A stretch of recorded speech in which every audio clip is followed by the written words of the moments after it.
January 31st, 1916. 3 a.m. The North Sea is black and freezing. Captain William Martin stands on the deck of his fishing trawler, the King Stephen, staring at something that shouldn't exist.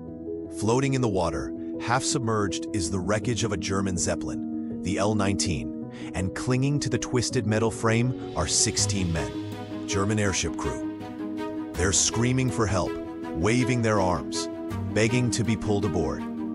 Captain Martin has a choice to make. His fishing boat is small, unarmed. He has a crew of 9 fishermen, not soldiers. If he pulls those 16 Germans aboard, they outnumber his men nearly 2 to 1. They could overpower the crew, force them to sail to Germany, turn rescuers into prisoners, or worse. Martin looks at his first mate, then back at the Germans in the water, and he makes a decision that will haunt him for the rest of his life. He turns the King Stephen around and he sails away. To understand what happened that night, you need to understand what a Zeppelin meant in 1916. These weren't just aircraft, they were weapons of terror. The L-19 was a beast, 536 feet long. That's longer than a modern 747. Filled with over 1 million cubic feet of hydrogen gas, powered by 4 Maybach engines, producing 240 horsepower each. She could fly at 60 miles per hour and reach altitudes of 13,000 feet. And she was designed for one purpose: to bomb Britain into submission. The German Navy had been launching Zeppelin raids on England since January 1915. London, Dover, Great Yarmouth, King's Lynn. Cities across the East Coast. These airships would cross the North Sea under cover of darkness, drop their bombs, and disappear back into the night. The psychological impact was enormous. For the first time in history, civilians were being bombed in their homes. There was no front line, no safe distance. The war came to you. British defenses were almost useless. Fighter planes couldn't climb high enough or fast enough to intercept the Zeppelins. Anti-aircraft guns couldn't reach them. Searchlights could barely find them. The Zeppelins seemed invincible. By January 1916, the raids were intensifying. The Kaiser himself had authorized attacks on London. The gloves were off. And the L-19 was part of that campaign. She was commissioned in November 1915. Brand new, state-of-the-art. Her commander was Captain Lieutenant Odo Levy, an experienced Zeppelin captain with multiple successful raids under his belt. On January 31st, 1916, the L-19 was part of a 9-airship raid targeting Liverpool and the industrial Midlands. But something went wrong. The night of January 31st started like any other raid. 9 Zeppelins lifted off from their bases in northern Germany. The plan was to cross the North Sea, hit targets in England, and return before dawn. The L-19 carried a crew of 16 men. The commander, Lowe, was in the control gondola. Below him, the engine gondolas hung from the airship's frame, each manned by engineers keeping the Maybach engines running. Inside the massive envelope, riggers moved along catwalks, monitoring the hydrogen cells and ballast. These men knew the risks. Zeppelin duty was dangerous, not just from enemy fire, but from the aircraft itself. Hydrogen was temperamental. Engines failed. Weather turned deadly. Men had frozen to death at altitude. Others had fallen from catwalks into the darkness below. But the pay was good, and the glory was better. Zeppelin crews were treated like heroes in Germany. Successful commanders became celebrities. The L-19 crossed the North Sea without incident. But as they approached the English coast, the weather deteriorated. Heavy clouds, strong winds, zero visibility. Navigation in 1916 was primitive. No radar, no GPS, just dead reckoning, compass bearings, and glimpses of landmarks when the clouds broke. Lowe couldn't find his target. The winds had pushed them off course. He made the decision to abort and head home. But turning around meant flying into a headwind. The L-19's fuel consumption increased. The engines labored. And then, somewhere over the North Sea, disaster struck. The exact cause was never determined. Engine failure, fuel exhaustion, structural damage from the weather. Whatever it was, the L-19 started losing altitude. Lowe ordered everything overboard: bombs, ballast, equipment, anything to lighten the ship. It wasn't enough. The altimeter kept dropping. 5,000 feet, 3,000 feet, 1,000 feet. The crew could see the ocean now. Black water, white caps, freezing death. At approximately 2:30 a.m., the L-19 hit the surface of the North Sea. The impact was catastrophic. The frame buckled, the envelope tore, hydrogen cells ruptured. The engine gondolas ripped free, but the ship didn't sink immediately. The twisted metal frame and the remaining hydrogen kept parts of the wreckage afloat. And incredibly, all 16 crew members survived the crash. They clung to the wreckage, soaked, freezing, in the middle of the North Sea in January. And they waited for rescue. Captain William Martin was 42 years old, a fisherman his entire adult life. The King Stephen was a small steam trawler out of Grimsby, one of England's largest fishing ports. She was about 80 feet long, wooden hull, coal-fired steam engine. Built for fishing, not fighting. Martin's crew were all civilians, fishermen, working men. They went to sea to catch fish and feed their families. They weren't soldiers, they weren't armed. But this was 1916, and the North Sea was a war zone. German submarines prowled the waters. Mines drifted beneath the currents. Zeppelins flew overhead. British and German warships clashed without warning. Fishing in these waters was dangerous, but it was also profitable. With so many men at the front, fish prices were high. A good catch could feed a family for months. On the night of January 30th, the King Stephen was fishing about 60 miles off the English coast. Normal routine. Nets down, steam up. The crew worked through the night.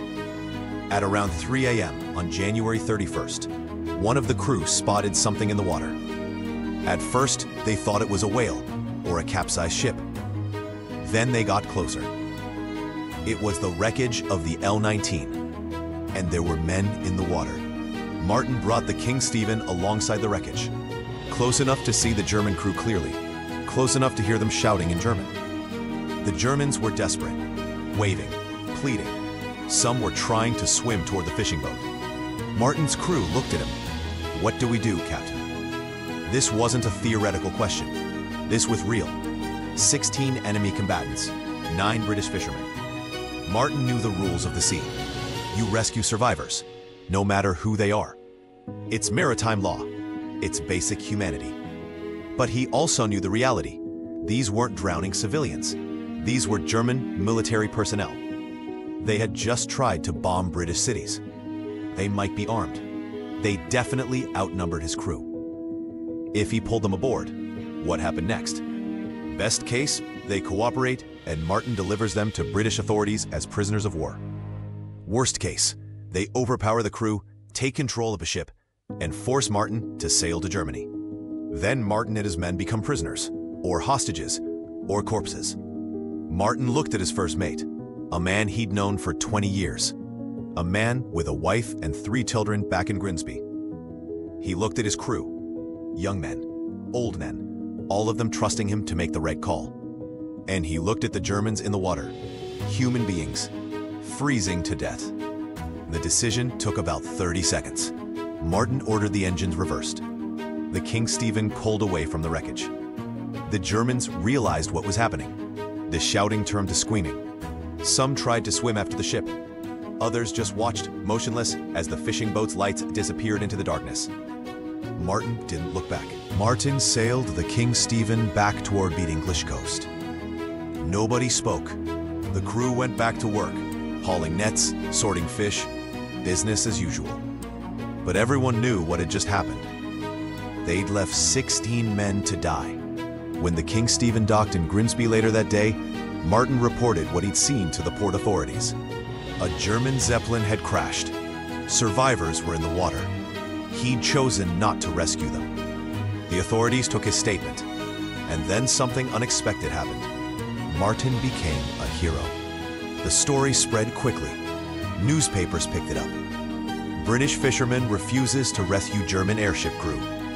Captain's cold decision leaves raiders to die.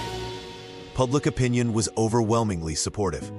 Remember, this was 1916. The Zeppelin raids had killed hundreds of British civilians, women, children. The raids were seen as cowardly attacks on defenseless populations.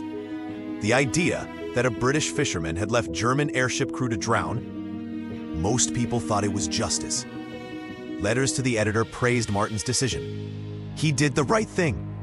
Those Germans got what they deserved. Better they die than murder more innocent Britons. Some went further. They called Martin a patriot, a man who understood that this was total war, that showing mercy to the enemy was the same as betraying your country. But not everyone agreed. The church condemned the decision. Religious leaders argued that Christian duty required rescuing the drowning regardless of nationality, that leaving men to die violated basic moral law. Maritime organizations were split. Some supported Martin, citing the danger to his crew. Others argued that he'd violated the ancient traditions of the sea, that sailors rescue sailors, always, no exceptions. And then there was Martin himself. He gave only one interview, brief, terse. He explained his reasoning. His crew was unarmed, outnumbered, and vulnerable. He'd made the decision to protect his men. He didn't say whether he thought it was the right decision, just that it was the decision he made. But here's the thing that nobody was talking about. Martin wasn't the one who decided those Germans would die. The Kaiser decided that when he authorized raids on civilian targets. The German Navy decided that when they built terror weapons designed to kill non-combatants. Kapitän-Leutnant Lohe decided that when he took off on a bombing raid. Martin just refused to fix the problem those decisions created. Is that the same as murder? Or is it just letting the consequences play out? That question would haunt the story for the next 100 years. So what actually happened to the 16 men of the L-19? The truth is, we don't know for certain. No bodies were ever recovered. No wreckage was ever salvaged with remains. The L-19 crew simply disappeared into the North Sea. But we can reconstruct what probably happened. When Martin sailed away, it was about 3:30 a.m. Sunrise wouldn't come for another 4 hours. The water temperature in the North Sea in January is around 45 degrees Fahrenheit, cold enough to kill through hypothermia in less than an hour without proper protection. The L-19 crew was soaked through. They'd been in the water since the crash at 2:30 a.m. That's already an hour of exposure. Some of them might have been injured in the crash. Broken bones, internal injuries, bleeding. The wreckage was unstable. As the hydrogen escaped and the structure took on water, the whole thing was slowly sinking. And they were 60 miles from shore. No lifeboats, no rescue ships, just open ocean. Even if another ship had come by, would it have stopped? This was a war zone. British ships were under orders to avoid suspicious contacts. German submarines used distress signals as traps. A floating wreck could be bait.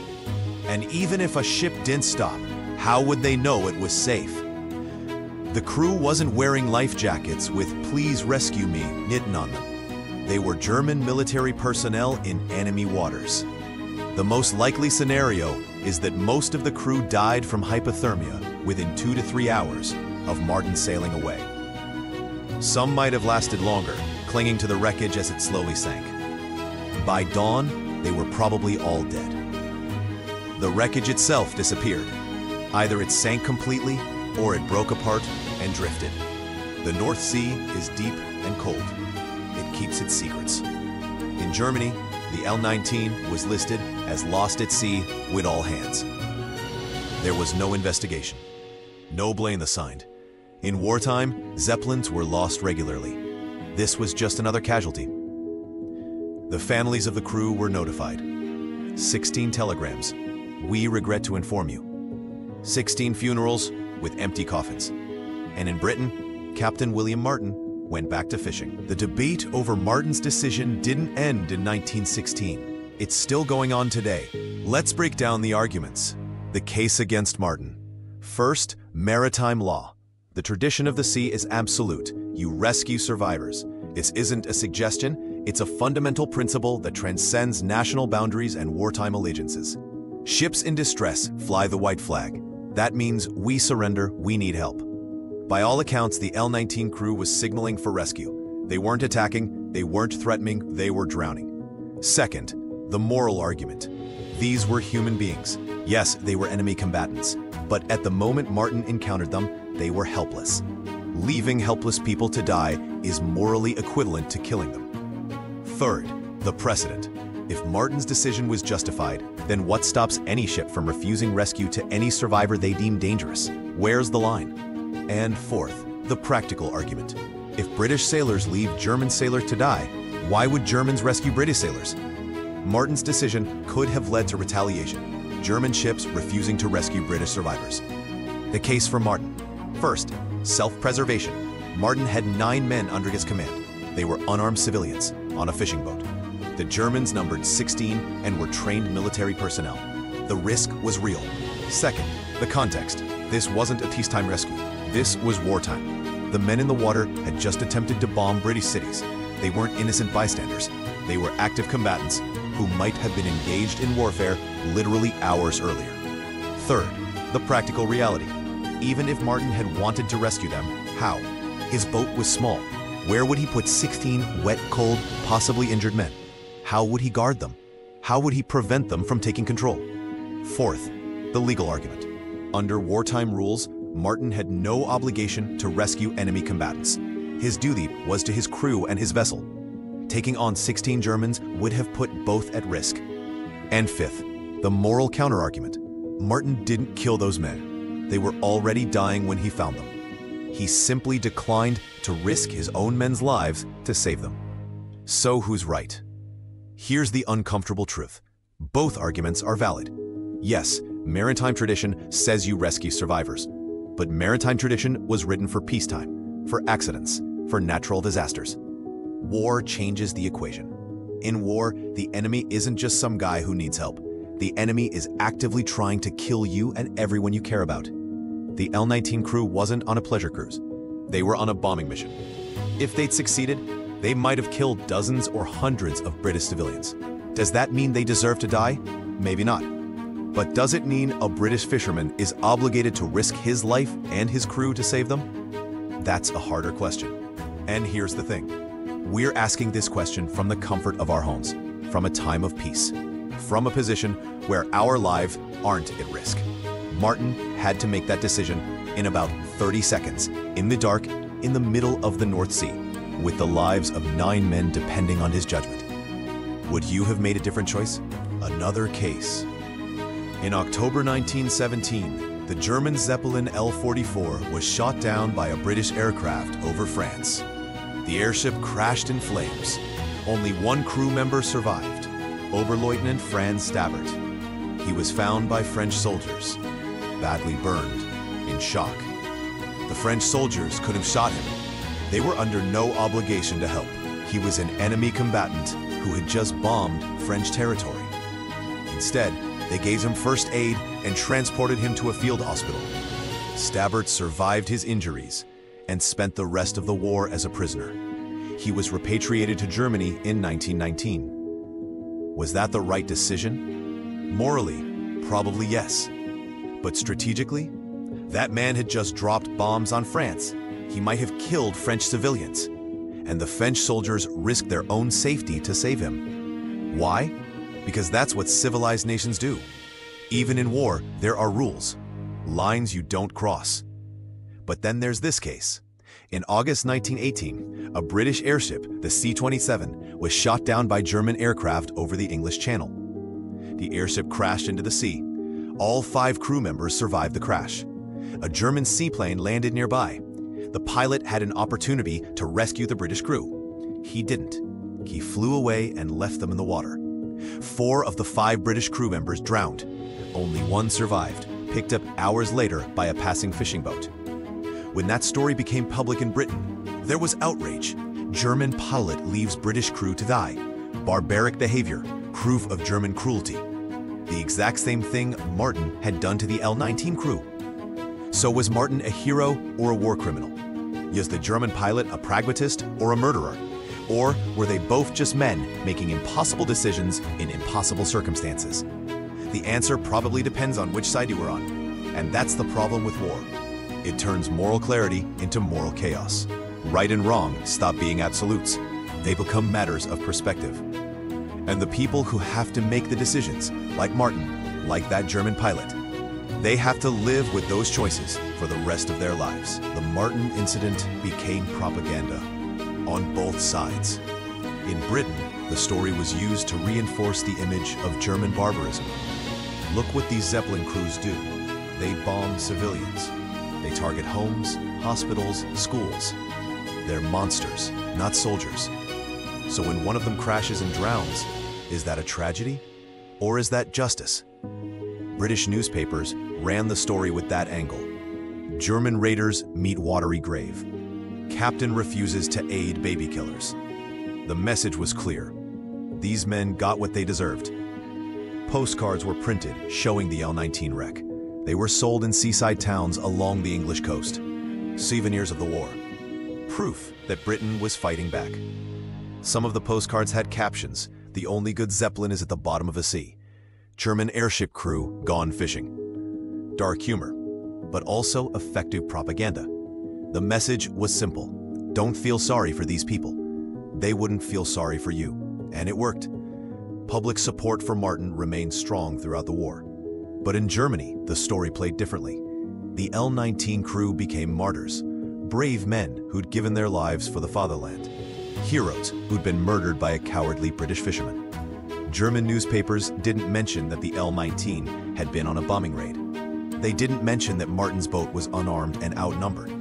They just reported that 16 German sailors had drowned because a British captain refused to rescue them. The story was used to justify retaliation.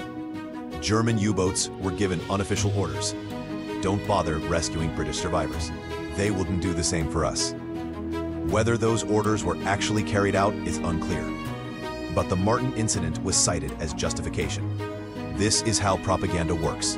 The same event becomes two completely different stories, depending on who's telling it. In Britain, Martin was a practical man who protected his crew. In Germany, he was a war criminal who violated the laws of the sea. Both versions contain truth. Both versions contained lies. And both versions were designed to make people hate the other side a little bit more. Because that's what war requires, dehumanization. You can't kill people if you see them as people. You have to see them as the enemy, as abstractions, as threats. The L-19 crew weren't 16 individual men with families and dreams and fears. They were German raiders, baby killers, the enemy. And Martin wasn't a 42-year-old fisherman trying to protect his crew. He was British cruelty, maritime barbarism, the enemy. Strip away the humanity, and suddenly the decisions become easier. Suddenly, leaving men to drown doesn't feel like murder. It feels like war. That's the real tragedy of the L-19. Not just that 16 men died, but that their deaths became a tool, a weapon in the propaganda war. They didn't even get to be people in death. They had to be symbols. What happened to William Martin after the war? He went back to fishing. The King Stephen continued operating out of Grimsby. Martin continued as her captain. He didn't give interviews. He didn't write memoirs. He didn't attend patriotic rallies or public events. He just fished. In 1920, a journalist tracked him down and asked him about the L-19 incident. Martin's response was brief. "I did what I thought was right. I'd do the same again." That was it. No elaboration, no moral philosophizing. Just a simple statement. Did he regret his decision? We don't know. He never said. Did he think about those 16 men? Probably. How could he not? But Martin was a private man. He kept his thoughts to himself. In 1925, the King Stephen was sold. Martin retired from fishing at age 51. He moved to a small cottage outside Grimsby. He lived quietly, tended a garden, walked to the pub most evenings. Neighbors said he was a decent man, quiet, reserved. He'd help if you needed something, but he wasn't one for conversation. In 1932, a historian researching the Zeppelin raids contacted Martin. He wanted to interview him for a book. Martin declined. He said the war was over, No point in dressing up old stories. The historian persisted. He offered to pay. He promised Martin could review anything before publication. Martin still refused. He had nothing to say. William Martin died in 1938 at age 64. Heart failure. Quiet death in his sleep. The obituary in the Grimsby newspaper was 4 sentences long. It mentioned that he'd been a fisherman, a captain, and a veteran of the war years. It didn't mention the L-19. Martin's family didn't talk about the incident either. His son, interviewed in the 1970s, said his father never discussed it at home. He made a decision, the son said. He lived with it. That's all there is to say. But here's what's interesting. Martin never defended himself. He never tried to justify what he did. He never claimed he was a hero or a patriot or anything else. He just lived with it. And maybe that's the most honest response. Not trying to make it into something noble or tragic or meaningful. Just acknowledging it as a thing that happened. A choice that was made. An outcome that occurred. No drama, no grand statements, just quiet acceptance. In a way, that's more powerful than any propaganda poster or newspaper headline. Because it's honest. Martin didn't save those men. He knew he didn't. And he had to wake up every morning for the rest of his life knowing that. Whether that was the right decision or the wrong decision doesn't change the fact that he made it. And he lived with it. Now let's talk about the 16 families who received telegrams in February 1916. Kapitän Leutnant Odo Loewe, the commander of the L-19, left behind a wife and 2 young daughters. He was 31 years old. His wife, Margareta, had been expecting him home in early February. Instead, she got a telegram from the German Admiralty. We regret to inform you that your husband has been lost at sea with his ship. Further details cannot be provided at this time. That was it.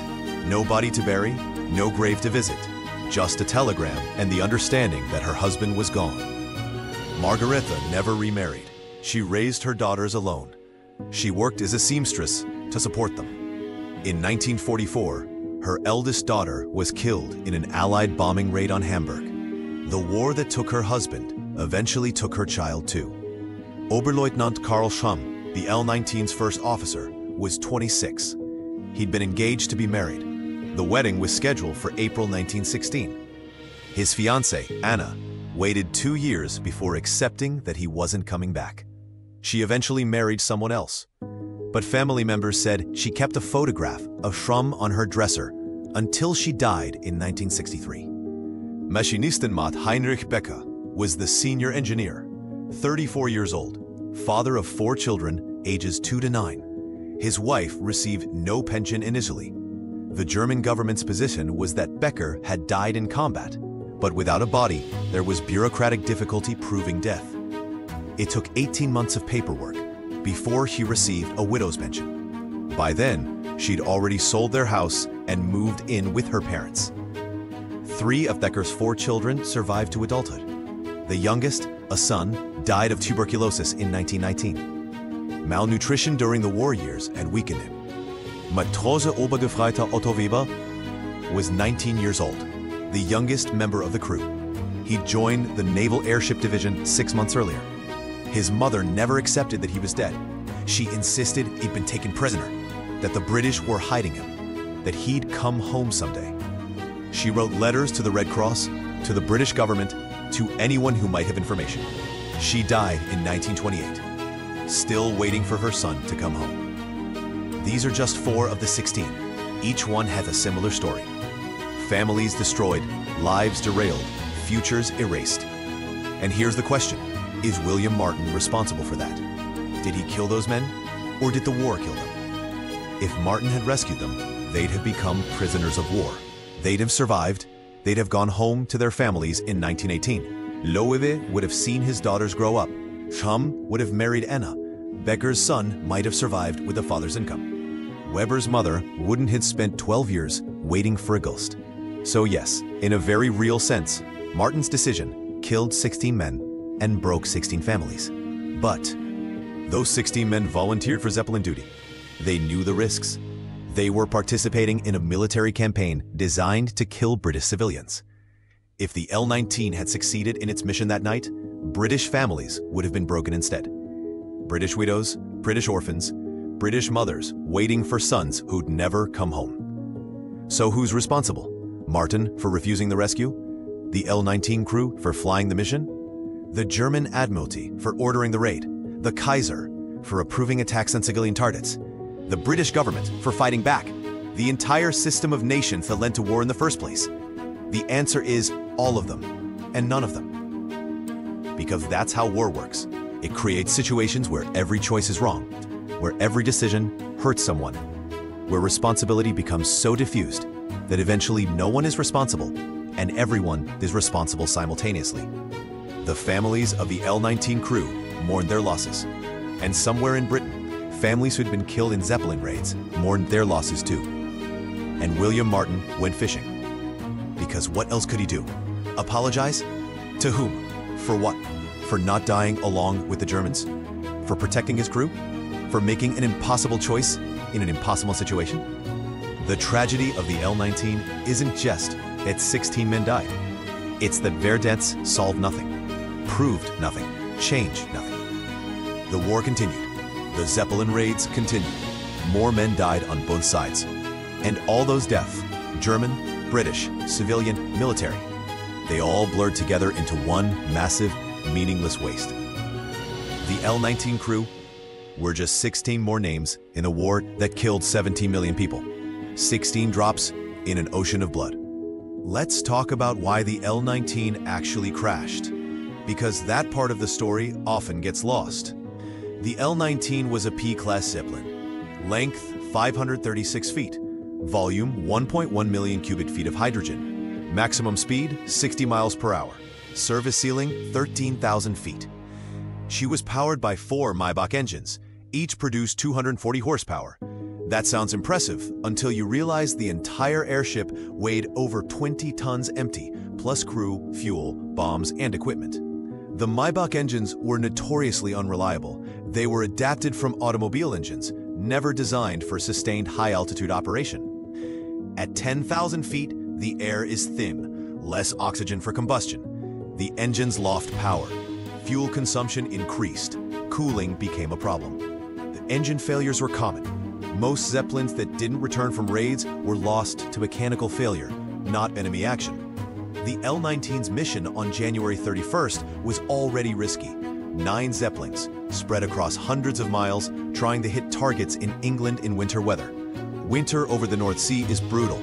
Storms form quickly. Winds shift without warning. Visibility drops to 0. Navigation was done by dead reckoning. The crew would estimate their speed and direction, plot a course, and hope they were correct. If the winds changed, and they always changed, the Zeppelin could be blown miles off course without the crew realizing it. That's what happened to the L-19. The headwinds on the return journey were stronger than expected. The engines were already running at maximum output. Fuel consumption was higher than planned. Somewhere over the North Sea, probably around 1 a.m., one of the engines failed. With 3 engines, the L-19 could still fly, but barely. The airship was heavy with remaining fuel and equipment. Losing one engine meant losing 25% of the thrust. The crew started dumping weight, bombs first, then non-essential equipment, tools, spare parts, food, water. It wasn't enough. The altimeter kept dropping. At around 2 a.m., a second engine failed. Now the L-19 was in serious trouble. 2 engines couldn't maintain altitude. The crew dumped everything they could. Personal belongings, navigation equipment, even some of the ballast bags that were supposed to be kept for emergency landings. Commander Lowe faced a decision. Try to reach the German coast and risk crashing on land? Or attempt an emergency water landing while they still had some control? He chose the water landing, probably hoping a German patrol boat or submarine might spot them. But bringing a Zeppelin down onto water is extraordinarily difficult. The airship has no brakes, no reverse thrust, just forward momentum and gravity. Lowe ordered the remaining engines cut at about 500 feet altitude. The idea was to glide down and settle onto the surface. But the hydrogen cells were already venting gas from the altitude changes. The airship was descending faster than planned. The L-19 hit the water hard, probably at 30 to 40 miles per hour. The impact crushed the forward gondola. The control car broke free. The engine gondolas ripped off, the frame twisted and buckled. But amazingly, the hydrogen cells in the rear section remained mostly intact, enough to keep parts of the wreckage afloat. And incredibly, all 16 crew members survived the impact. So the L-19 didn't crash because of enemy action. It crashed because of mechanical failure, weather, and the inherent limitations of Zeppelin technology. If those engines hadn't failed, the L-19 would have made it home. The crew would have survived. They might have flown more raids. Maybe they'd have been shot down later. Maybe they'd have survived the war. But they didn't get that chance. And when William Martin found them in the water, he wasn't finding 16 combat casualties. He was finding 16 victims of technology failure, bad luck, and war. Does that change anything? Does it make Martin's decision more defensible or less? I don't know. But it adds another layer to the question. Who's really responsible here? Let's play out the alternate scenario. What if Martin had made a different choice? It's 3:30 a.m. The King Stephen approaches the L-19 wreckage. The 16 Germans are in the water pleading for rescue. Martin orders his crew to pull them aboard. It takes about 30 minutes. The Germans are soaked, freezing, some injured. They're hauled onto the deck of the small fishing trawler. Now, Martin has 16 wet, cold, desperate German military personnel on his boat and 9 British fishermen. Best case scenario, the Germans are grateful. They're too cold and exhausted to cause trouble. They cooperate. Martin turns the King Stephen toward the English coast. By midday, they dock at Grimsby. British authorities take custody of the Germans as prisoners of war. The Germans spend the rest of the war in POW camps, uncomfortable but alive. In 1918, they're repatriated to Germany. They go home to their families. Martin is praised as a humanitarian. He followed maritime law. He saved lives. He behaved with honor. The church lauds him. The press celebrates him. He becomes a symbol of British decency. Even in war, we remain civilized. The families of the L-19 crew are grateful. Letters arrive from Germany thanking Martin for saving their loved ones. After the war, some of the L-19 crew even visit England to thank Martin in person. Reconciliation, forgiveness, hope for the future. That's the best case. Now the realistic case. Martin pulls the 16 Germans aboard. But these aren't defeated, grateful survivors. These are trained military personnel who've just been shot down by British forces. They're wet and cold, yes, but they're also young, fit, and desperate. They don't want to be prisoners of war. They want to go home. As soon as they're on deck, they realize they outnumber the British crew nearly 2-1, and the British crew is unarmed. A scuffle breaks out. One of the Germans lunges for the wheelhouse. Others grab fishing equipment, knives, gaffs, anything that could be a weapon. Martin's crew fights back, but they're fishermen, not soldiers. The fight is brief and brutal. In the chaos, someone goes overboard. Maybe a British fisherman, maybe a German. The cold water kills from in minutes. The Germans take control of the King Stephen. They force Martin to turn the boat toward Germany. For the next 12 hours, the fishing boat sails across the North Sea under German control. The British crew is held at gunpoint with their own fishing knives. They reach the German coast. The Germans turn the King Stephen and her crew over to German authorities. Now Martin and his 9 fishermen are prisoners of war in Germany. POW camps in World War I were not pleasant. Overcrowding, poor sanitation, inadequate food, disease was rampant. Martin's men spend 2.5 years in captivity. Some of them don't survive. Typhus, dysentery, starvation. Martin himself survives, but returns to England in 1918 a broken man. He's 50 pounds lighter, missing teeth, chronic health problems. Back in Grimsby, the families of his crew blame him. You tried to be a hero and got our men killed. The fishing company fires him. No one wants a captain whose decision-making got his crew captured. Martin can't find work. His reputation is ruined. He dies bitter and alone in the early 1920s. That's the realistic worst case. And here's the thing. Martin couldn't know which scenario would play out. When he found those Germans in the water, he had to make a decision with incomplete information. He had to guess at the likelihood of each outcome. And he chose the option that didn't risk his crew.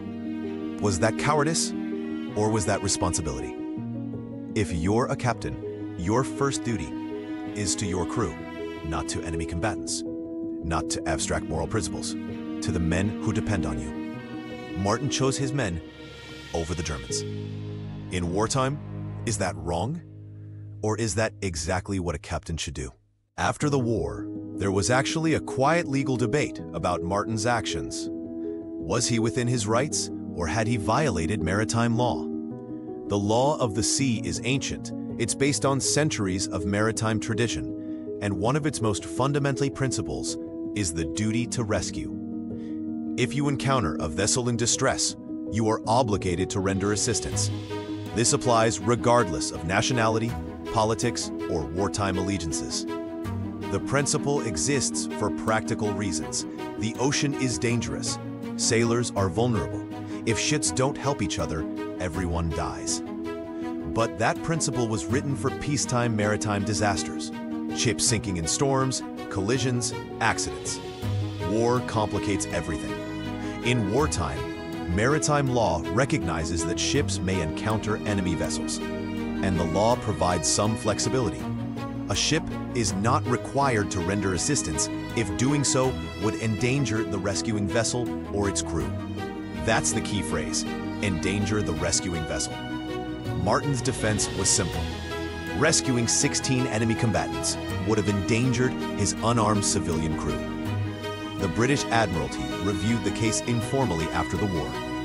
No formal charges were ever brought, but there was an internal examination. The conclusion was that Martin had acted within his legal rights. Given the circumstances, wartime, enemy combatants, unarmed vessel, crew outnumbered, he was not obligated to attempt a rescue. The Admiralty noted that if Martin had been commanding a Royal Navy vessel with armed sailors, the decision would have been different. Then he would have been expected to rescue and secure the survivors. But Martin was a civilian on a fishing boat. Different rules applied. However, not everyone agreed with this interpretation. The International Red Cross issued a statement in 1918 arguing that the duty to rescue applies even in wartime, that leaving survivors to die violates the Geneva Conventions. But the Geneva Conventions of 1864 and 1906 didn't specifically address this scenario. It covered treatment of prisoners and wounded soldiers. They didn't cover rescue at sea of enemy combatants by civilian vessels. It was a legal gray area. Some legal scholars argued that Martin should have attempted rescue and then made for the nearest Allied port with maximum speed. Get the Germans aboard, get them to shore, turn them over to authorities before they could cause trouble. But Martin's counterargument was, what if they cause trouble before we reach shore? What if we're still hours from land and they take control? There's no good answer. The law can't account for every situation. It can provide general principles, but in specific cases, especially in wartime, someone has to make a judgment call. Martin made his call. The British government backed him, and that was the end of the legal question. But the moral question remained unresolved.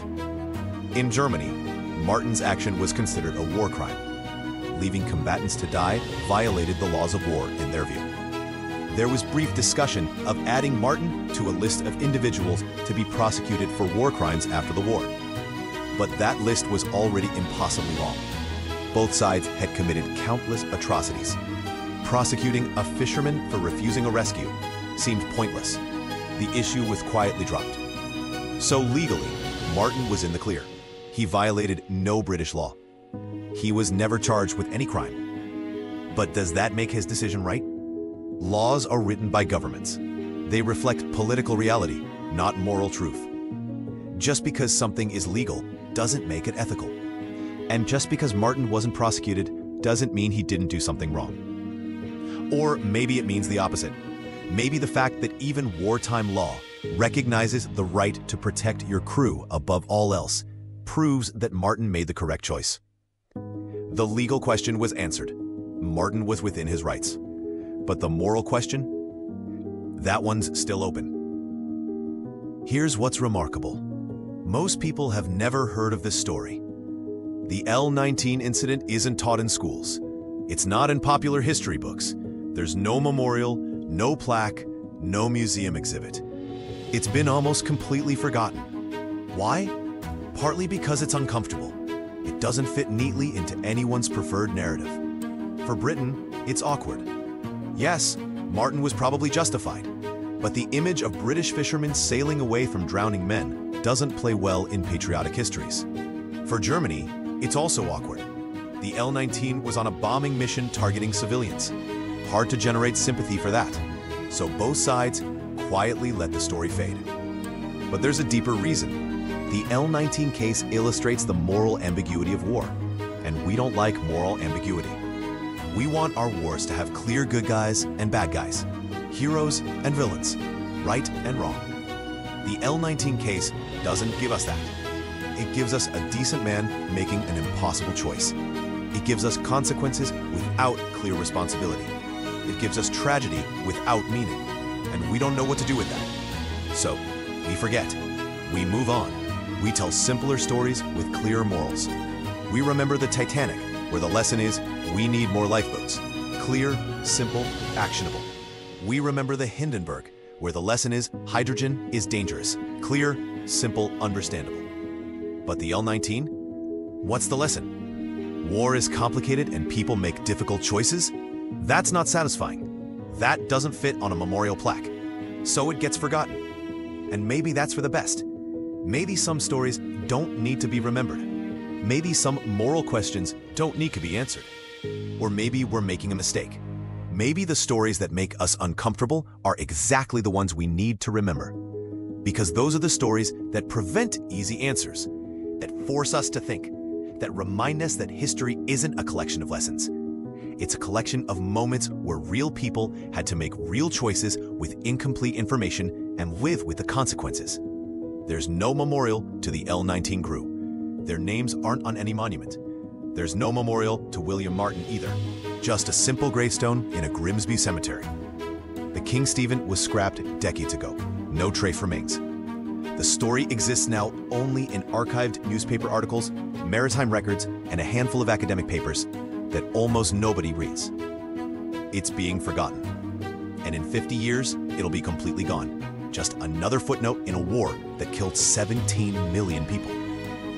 Maybe that's appropriate.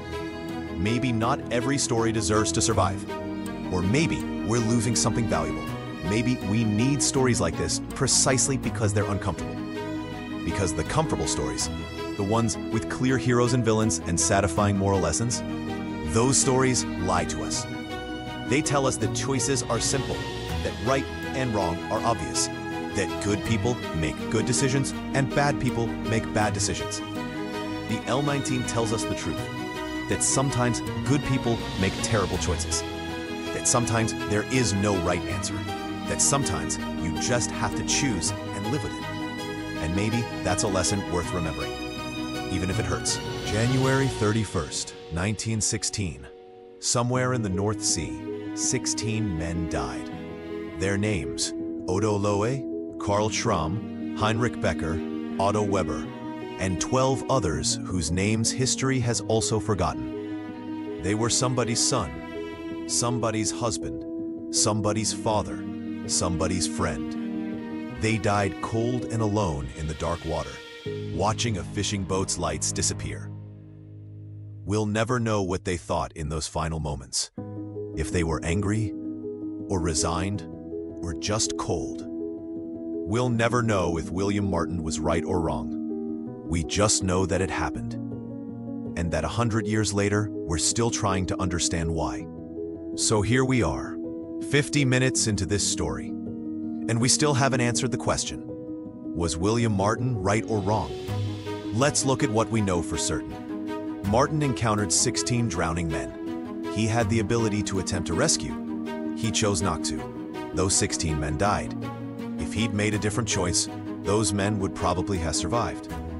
So in the most direct sense, Martin's decision led to their deaths. But those 16 men were enemy combatants who had just attempted to bomb civilian targets.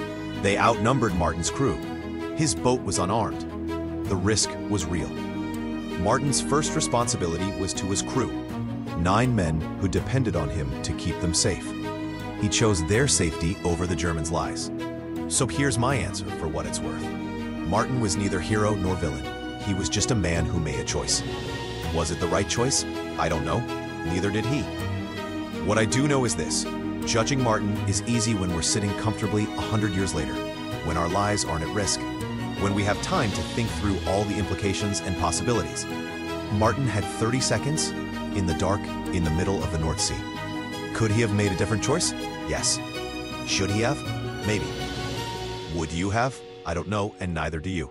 That's the real lesson of the L-19. Not that Martin was right or wrong, but that command is hard, that moral certainty is a luxury, that sometimes there are no good options.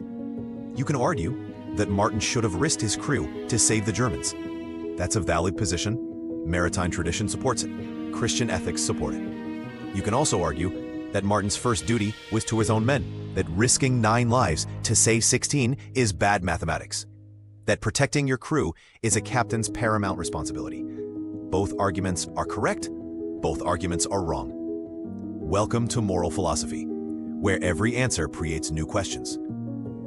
Here's what I think Martin understood. Whatever choice he made, he'd have to live with it. If he rescued the Germans and they overpowered his crew, he'd have to live with that. If he left them to die, he'd have to live with that. There was no choice that would let him sleep easy. So he made the choice that protected his men, and he lived with it for 22 years. Was he haunted? Probably. How could he not be? Did he regret it? He never said. But silence isn't the same as peace. The 16 Germans died in the North Sea. Their families mourned. Their story was forgotten. Martin died in his bed. His family mourned. His story was forgotten too. And the war that created this whole mess, that's also being forgotten. World War I is fading from memory. In another generation, it'll be just dates in textbooks. The L-19, the King Stephen, Martin, Lowy, all of it disappearing into the past. So maybe the real answer is this. It doesn't matter whether Martin was right or wrong. What matters is that war creates these situations. Decent people have to make indecent choices. Where doing the right thing might get you killed. Where every option hurts someone. That's the real crime. Not Martin's decision, but the war that forced him to make it. The 16 Germans didn't need to die. They died because nations went to war. Because politicians made decisions. Because technology made it possible to bomb civilians from the sky. Martin didn't kill those men. War killed them. Martin just refused to fix the problem that war created. And maybe that's not heroic. But maybe it's not villainous either. Maybe it's just human. January 31st, 1916. Somewhere in the North Sea, 16 men died. Their names, Otto Lowy, Karl Schramm, Heinrich Becker, Otto Weber, and 12 others whose names history has also forgotten. They were somebody's son, somebody's husband, somebody's father, somebody's friend. They died cold and alone in the dark water, watching a fishing boat's lights disappear. We'll never know what they thought in those final moments, if they were angry, or resigned, or just cold. We'll never know if William Martin was right or wrong. We just know that it happened, and that 100 years later, we're still trying to understand why.